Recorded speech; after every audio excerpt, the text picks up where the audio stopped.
We have information that indicates Russia has already pre-positioned a group of operatives to conduct a false flag operation in eastern Ukraine. The operatives are trained in urban warfare and in using explosives to carry out acts of sabotage against Russia's own proxy forces. Whether or not they move forward, that is up to the Russian leaders to decide. Well, the Kremlin denies it all, denies the White House claims, calling it unsubstantiated.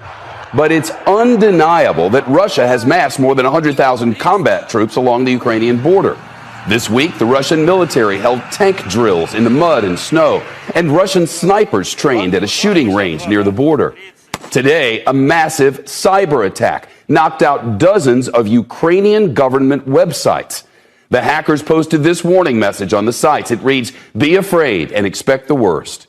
And just into NBC News, a senior U.S. official and a former U.S. official both confirmed to us that the Biden administration is now considering arming Ukrainian insurgents who would, in essence, fight a guerrilla war against Russian forces if Vladimir Putin invades Ukraine. That's brand new, and our senior Washington correspondent, Eamon Javers, is on it with more of the threat. Eamon.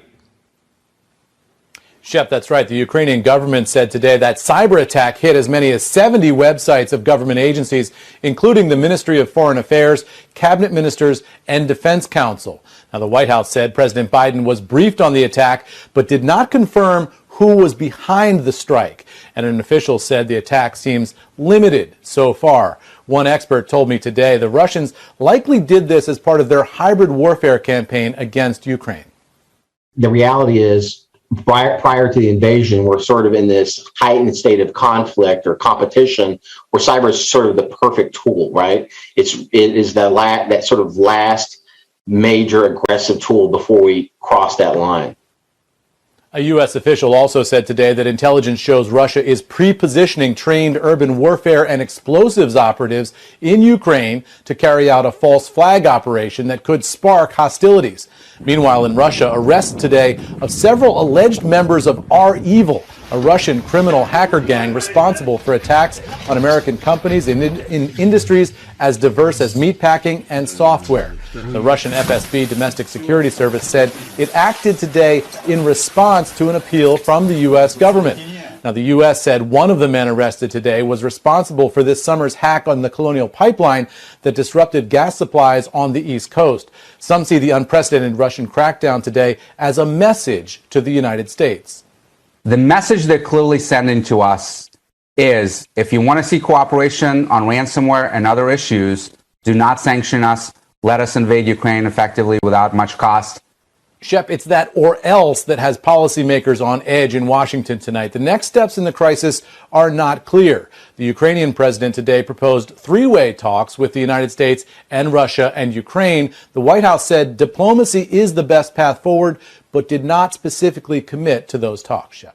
Unit pulling out of Kazakhstan. It comes after a week-long deployment to try and stabilize the country amid a real wave of unrest, the worst unrest Kazakhstan has seen since becoming independent 3 decades ago. Dozens of people are dead, thousands are detained, but at the same time, Russia hardening its stance over the escalating Ukraine dispute, Vladimir Putin accusing NATO of threatening Russian territory, and fresh concerns a little bit closer to home after a top diplomat would not rule out the possibility of Russian troops being deployed to Cuba or Venezuela. News Nation's Michael Shore is breaking down these ongoing tensions.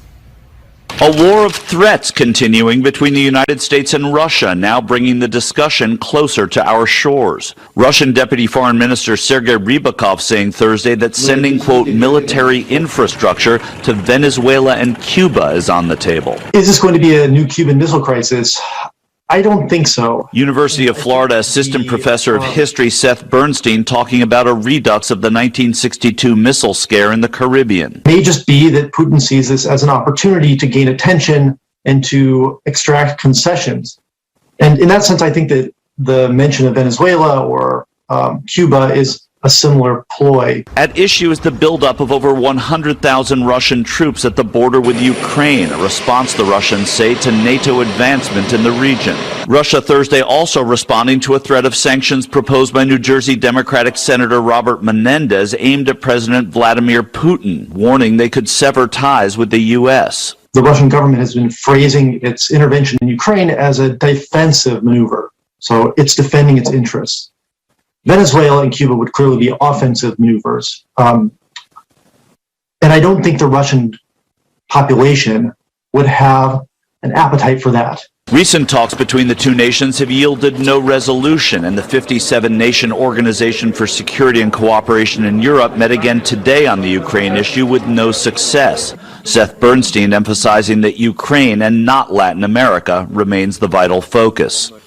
I think the real danger is that things will escalate in Ukraine in a way that neither the United States nor Russia want. I don't think that either want an armed conflict. Michael Schur, News Nation. As the U.S. moves forward with its pro-Taiwan policies, China has stepped up engagement with Iran.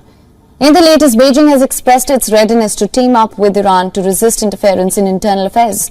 During a virtual meeting with Iran's Foreign Minister Hossein Amir-Abdollahian, Chinese Foreign Minister Wang Yi said, and I'm quoting here, China is ready to cooperate with Iran to resist any policy of unilateral action and harassment, uphold the principle of non-interference in internal affairs, and defend international justice and impartiality.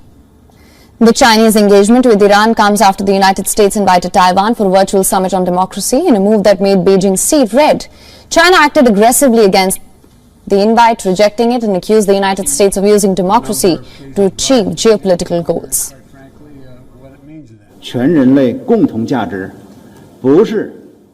Democracy is a common value for all mankind, not a patent for a few countries. What the US did proved that its so-called democracy is just a pretext and a tool for it to pursue its geopolitical goals, suppress other countries, divide the world, serve its own interests, and maintain its hegemony in the world.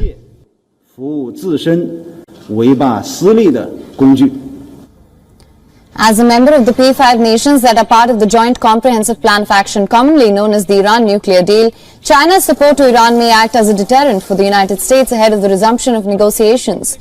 Washington's invitation to Taiwan comes as China continues to step up pressure on countries to downgrade or cut off ties with the island, which China views as its own territory. Relations between Washington and Beijing have worsened in recent months, especially over Taiwan. China has significantly increased military activities near the self-ruled Democratic Island. It has been building pressure on Taiwan by sending a large number of ships, which it claims are fishing vessels, into the disputed South China Sea. It has also staged several air missions over the Taiwan Strait. The United States has pledged military support to Taiwan, saying it will make sure that the island has means to defend itself. North Korea fired what was believed to be a ballistic missile on Tuesday, the second within a span of days. It comes after leader Kim Jong-un threatened more military advances in a New Year's speech. The latest launch has already drawn fire from neighbors, Japanese Prime Minister Fumio Kishida. Under these circumstances, it's very regrettable that North Korea continues to launch missiles. And South Korea's National Security Council expressed strong regret at an emergency meeting, saying the repeated offense risked destabilizing the region. Officials added it's cooperating with U.S. allies to closely monitor the situation. The launch underscored Kim Jong-un's New Year promise to bolster the military as peace talks with South Korea and the U.S. have stalled. North Korea has said it is open to talk, but only if the U.S. and others drop hostile policies such as sanctions and military drills. UN Security Council resolutions ban North Korea from all ballistic missile and nuclear tests and have imposed sanctions over the programs. Global food and fuel and goods shortages. Now this is an odd story. A factory in China was filmed painting apples for export while dressed in hazmat hazardous material suits. Such suits were worn as protection from substances in quantities or forms that may pose a reasonable risk to health, property, or the environment. Global supply chains. Britain's OVO Energy will be shedding 1,700 jobs as part of a voluntary redundancy program to save cash as soaring energy costs continue across the UK. And electricity prices soar 300% in Sweden as government is set to take exceptional measures to fight price surge. And this is a summary from MJ Truth about just basic things that are true. For example, Donald Trump won. Yes, that's true. Fauci's a fraud. Climate change is fake. whether manipulating technology exists to serve their purpose. Climate change's purpose is to rob America of its remaining wealth, another fear-porn propaganda agenda. I mean, think about it. If they control the weather, which they don't anymore, but let's say they did, and they did for a while, and then they float this climate change, narrative to scare everybody into, doing certain things, carbon taxes and, every which way they can to fool people and take their money. All right, Tower 7, look here, not there, trillions of dollars gone. That's from 9/11. Barack Obama was born in Kenya, and Big Mike is a man. I knew that. There was, and I've talked about this before as well, there was this secret meeting that was held 2 years ago? Sun Valley, Idaho. Had all the cabal, names like the Rothschilds, the Vatican, Rockefeller, CIA, representatives of the World Bank and Khazarian Mafia, Gates, Zuckerberg, Anderson Cooper, all the major media stations, heads of Google, 200 mainstream media directors from across the world attended a secret gathering in Sun Valley, Idaho. And aside from the daily spirit cooking and sacrifices to honor the Moloch, the god of child sacrifices in an underground space known as the Light Room, homage onto Luciferian light, the meetings consisted of tech giants, which also included Anthony Fauci and members from NIAIH, CDC, NIH, and WHO. Weather modifications and influence of climate change. So they're basically, it's like a bunch of criminals getting together and, making sure that they hide the evidence from the public as much as they can. And actually, I have a video I want to play for you. Dr. Zelenko, and he talks about everything funnels up to these families. I think it was 6 families that owned BlackRock and Vanguard. And through those two money entities, they own everything in the world, from media, pharmaceuticals, everything. And that is how they do it. Through money, basically. Follow the money is the most accurate statement. If you want to know, who's in charge or who's, doing the crime, follow the money. So let me go ahead and play that for you. We're going to talk about red pilling the world.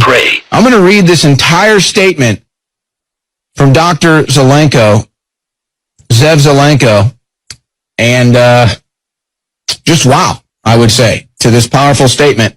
Here it is in its entirety from Dr. 𝐶𝐍 Zelenko. I am a conspiracy realist. Vanguard and BlackRock are stakeholders in all industry, media, academia, and politics.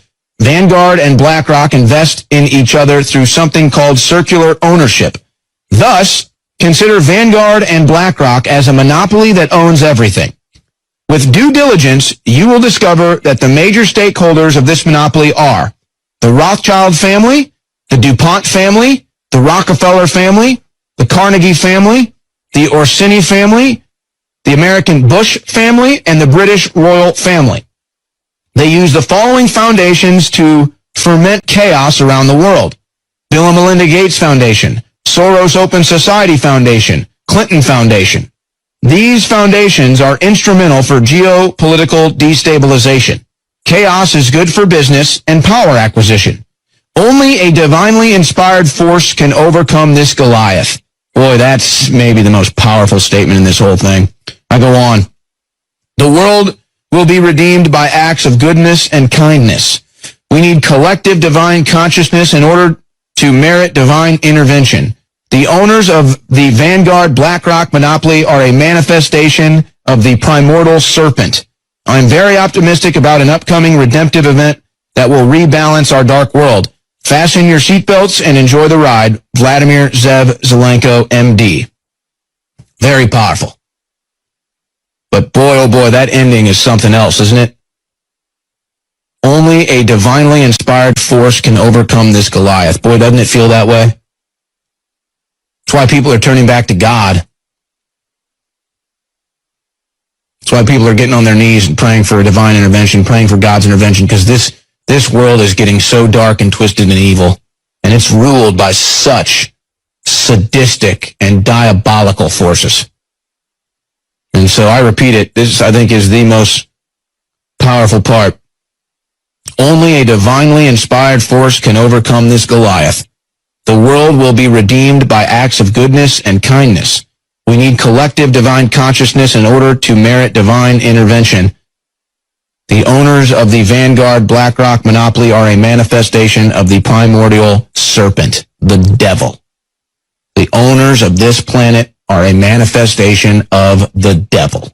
Okay, I'm here at Real Raw News. This is an article about Dr. Francis Collins, who worked with Dr. Fauci at the NIH. Okay, so it says JAG schedules Dr. Francis Collins Military Tribunal. The U.S. Navy Judge Advocate General Corps and the Office of Military Commissions have scheduled former NIH honcho Dr. Francis Collins Military Tribunal for Monday, January 31st, a JAG source told Real Raw News. As reported, U.S. Special Forces arrested Collins on December 20th while he was driving from Maryland to his daughter's home in Virginia. Upon being served a military arrest warrant charging him with treason and murder, the sniveling deep state doctor collapsed in tears and said he had done no wrong, and seemed shocked that administration officials were being charged with crimes against the nation. Crimes against the nation. Crimes against the